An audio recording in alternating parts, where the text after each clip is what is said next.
തട്ടിപ്പ് പാസ്റ്റർ ബിനു വാഴമുട്ടത്തിന് തിരിച്ചടി. Elohim global worship സെന്ററിന്റെ കെട്ടിട നിർമ്മാണത്തിന് ഹൈക്കോടതി വിലക്കേർപ്പെടുത്തി. പത്തനംതിട്ട ഓമല്ലൂരിലെ പ്രാർത്ഥനാലയത്തിനാണ് നാട്ടുകാരുടെ പരാതിയെ തുടർന്ന് അനുമതി നിഷേധിച്ചത്.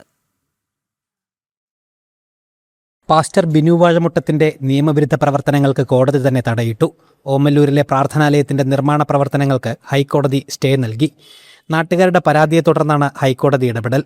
സെപ്റ്റംബർ 23 വരെ ഒരു നിർമ്മാണവും ഉണ്ടാകരുതെന്നാണ് ഹൈക്കോടതിയുടെ നിർദ്ദേശം. 2022 ഓമല്ലൂരിൽ സ്ഥലം കയ്യേറിയും നിയമവിരുദ്ധ നടപടികളിലൂടെയും പ്രാർത്ഥനാലയം പണിയാനുള്ള നീക്കങ്ങൾ ബിനു വാഴമുട്ടം ആരംഭിച്ചത്.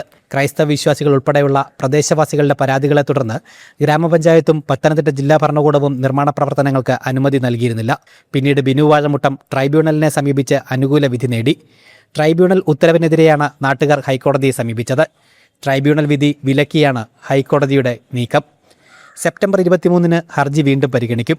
അതേസമയം തനിക്ക് പ്രാർത്ഥന നടത്താൻ പോലീസ് സംരക്ഷണം ആവശ്യപ്പെട്ട് ബിനു വാഴമുട്ടം ഹൈക്കോടതിയെ സമീപിച്ചു. ഓമല്ലൂർ ഗ്രാമപഞ്ചായത്ത് പ്രസിഡന്റ് ആതിര ഉൾപ്പെടെ 18 പേരെ പ്രതികളാക്കിയാണ് ബിനുവിന്റെ ഹർജി. ഈ ഹർജിയും സെപ്റ്റംബർ 23 പരിഗണിക്കും.